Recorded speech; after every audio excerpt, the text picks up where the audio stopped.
I've been using AI tools since ChatGPT came out in 2002, and I've tried all of them pretty extensively. Obviously ChatGPT, Gemini from Google, Meta, Llama, DeepSeek, and even some of the less known ones like Nematron 70B from NVIDIA, which is secretly a beast, by the way. But now by far my mind is made up. The best tool out there is Claude Code.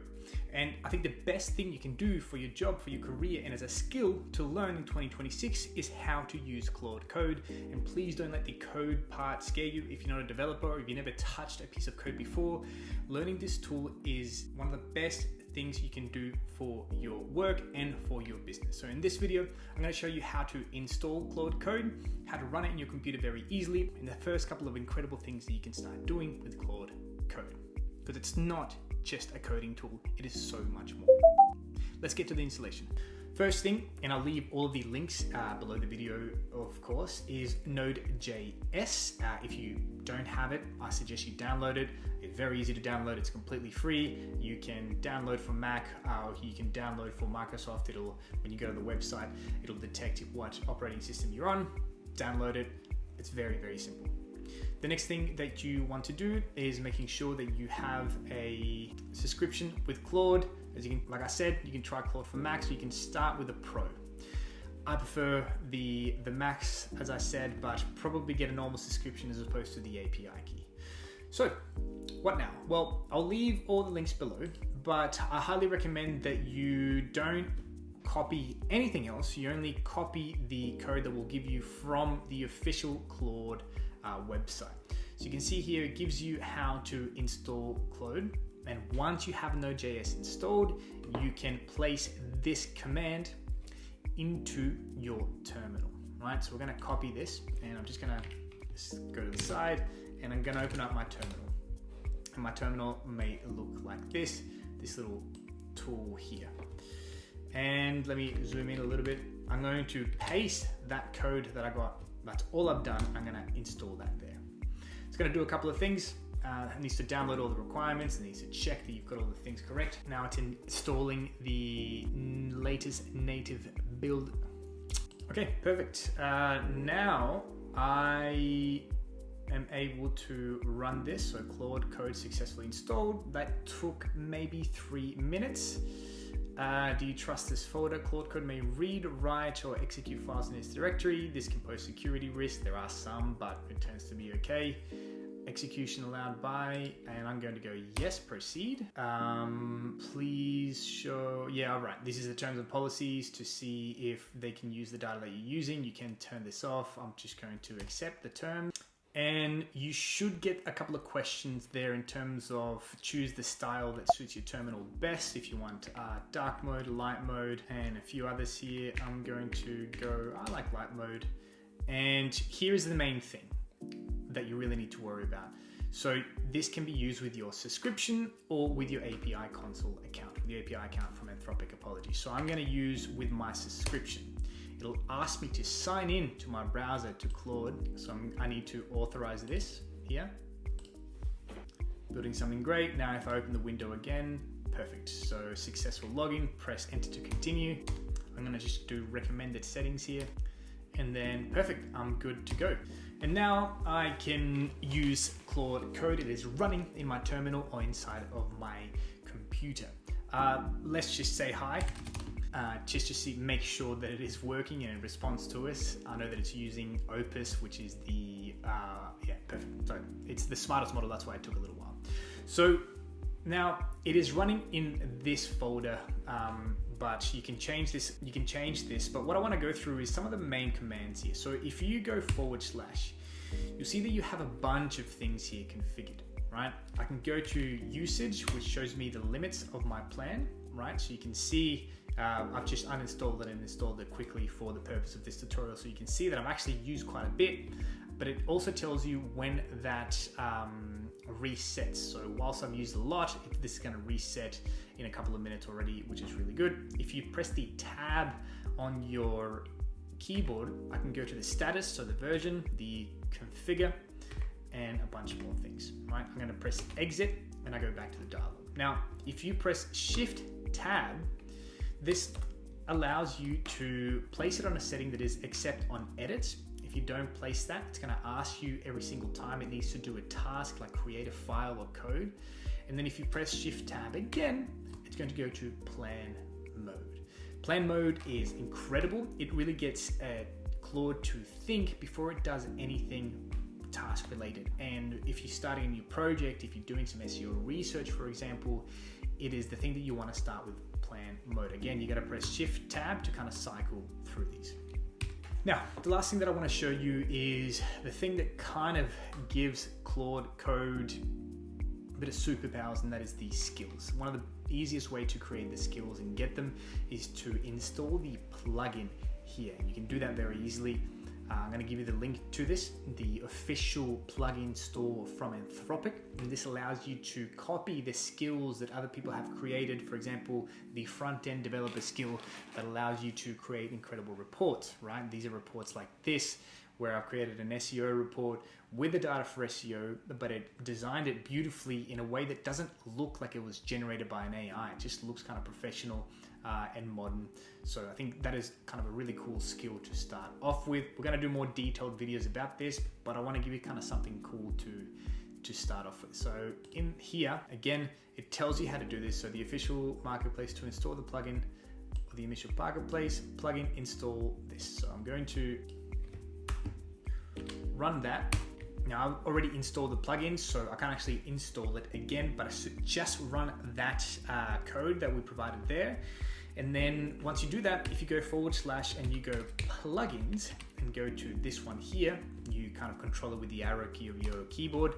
Now we have this kind of little menu item that we can see, discover plugins. Because we've installed that first one, if you cycle through the menu items by pressing tab here, you can see the marketplaces. Now you can see I've got 3 marketplaces. You should only have one, which is the Claude official plugin. And for now, that is kind of the only one you need at the moment. But if I cycle through this, I can discover all the plugins that I've got access to. It's really easy to uninstall these as well. So let me uninstall the front-end design, for example. I'm going to just click that, enter, and I'm going to go uninstall, so I can show you how easy it is to install a plugin once you've got that marketplace enabled. So I'm going to go again, / plugin. I'm going to select this one, and I've got the front-end design. I'm going to cycle down to it, front-end design. And if you click on or if you hit enter on the plugins, it'll tell you what they do, right?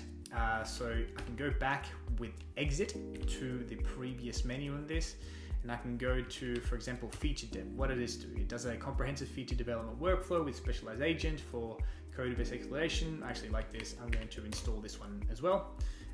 And that should be installed. Again, I'm going to go to plugins here, and I'm going to install the front-end design plugins. So now you've installed Claude Code. We've even went through how to install a plugin. Let's go through one of the first things that you can do. So there's many ways you can access Claude Code. You can access it through the desktop app, for example. So if I open Claude, which you should probably download if you're paying for any type of subscriptions, or even if you're using it with the API key. But you can see now that if I open Claude, I have these 2 tabs here, chat, which is the regular Claude interface. But if I go to code, I can access Claude Code within my computer, within this interface, and it just makes it a lot nicer to kind of navigate. However, I believe that if you learn how to use it through the terminal, you really get the full functionality and the use out of Claude Code, although this is still really a good option. But I want to show you the other way, just so you kind of dive deep into the scary coding part, and this becomes very easy. So I'm gonna close Claude Code, and I'm gonna start a folder in my desktop here, new folder. I'm gonna name it YouTube tutorial Claude Code. And to access Claude Code within this folder, you can right click if you're on a Mac, and what you should do is new terminal add the folder. Instead of having to kind of CD this and find the folder within the terminal, I find this the easiest way. We're in the folder now. I'm going to activate Claude, and the command is very easy, just Claude, as you saw before. So now I'm not restricting Claude to this folder, but I'm keeping everything nice and organized. So now let's do something funky, like I want you to analyze the website that I'm going to give you below, and then research with an agent the latest trends that I might be interested to talk about for the website, and then create a nicely designed HTML document with the front-end design skill with all the findings that you have. But also I want you to create an Excel file that is nicely designed and interactive that I can upload into Google Sheets that has 10 to 20 video ideas for TikTok videos with the findings of your research. You'll have to probably accept a couple of things here, but already there's kind of 3 tasks that I'm asking you to do. Research, create a nice HTML file, and then create a Excel file that I can keep track of. And it even knows that I actually forgot to tell it the website, so I'm just going to give it the URL here, which is our website. Now, this is very simple what I'm getting it to do in terms of all its capabilities. This gets amazing when you learn how to integrate MCPs into this, which I'll do a video about this later this week, because you can connect real life data, like data for SEO, for example, or you can even connect it to your Notion, and kind of the possibilities are endless here, but I just want to show you something quick that you can get up and started with it right away. Now that it's going through this, I will pause the video here and get back to you when it's done. Okay, so after a little while, it's asked me, let me zoom in here a little bit so you can see this a little bit better. Do you want me to create the HTML report? Yes, let's allow that. And now it's already creating the Excel file. We'll see what that looks like once we upload it into Google Sheets. But while that's being done, let's check out the report that it should have given us in HTML. Boom, let's open that one with Atlas. And then here you go, AI, SEO content, strategy, intelligence, nice, search landscape has fundamentally changed. AI overviews are now mainstream, as we all know. Multi-platform SEO is essential, meaning that you need to optimize not only for Google, but for AI search, including TikTok and stuff like that. I agree with that. TikTok is a new search engine, how it's transforming. Informative query for AI overviews. Yeah, wow, okay, nice little report. What works and what doesn't, this is interesting. AI plus human expertise, original added value. Pure AI content is not that good, not because Google penalizes AI content, but because if something's already been written and you're not adding any new value, then there's no point for it to kind of cite you, right? TikTok is a search engine. Yeah, very cool. I've said that all the time. That's why I'm like big on TikTok. Okay, yes, I wanted to create the CSV file, and let's take a look. I'm going to import the report, the CSV file that it gave me, this one here. I'm going to upload. Beautiful. And essentially what I could do is I could connect my Google Drive MCP to this and ask it just to upload it into Google Sheets automatically, but it's all right. Okay, beautiful. And it's already given me a content calendar, TikTok video ideas, video title, the category, the key points, the trend topic. That's pretty good. The engagement score that it thinks, the first hook, Google just changed everything. This AI content mistake is killing your rankings. Not too bad. I mean, with that, I've already got a lot to go on. Now, the way that you improve this is obviously you can add the tone of voice or how you like to write your content and a bunch more things into that folder, and just tell Claude Code, hey, next time you do research and you create content, keep these files in mind.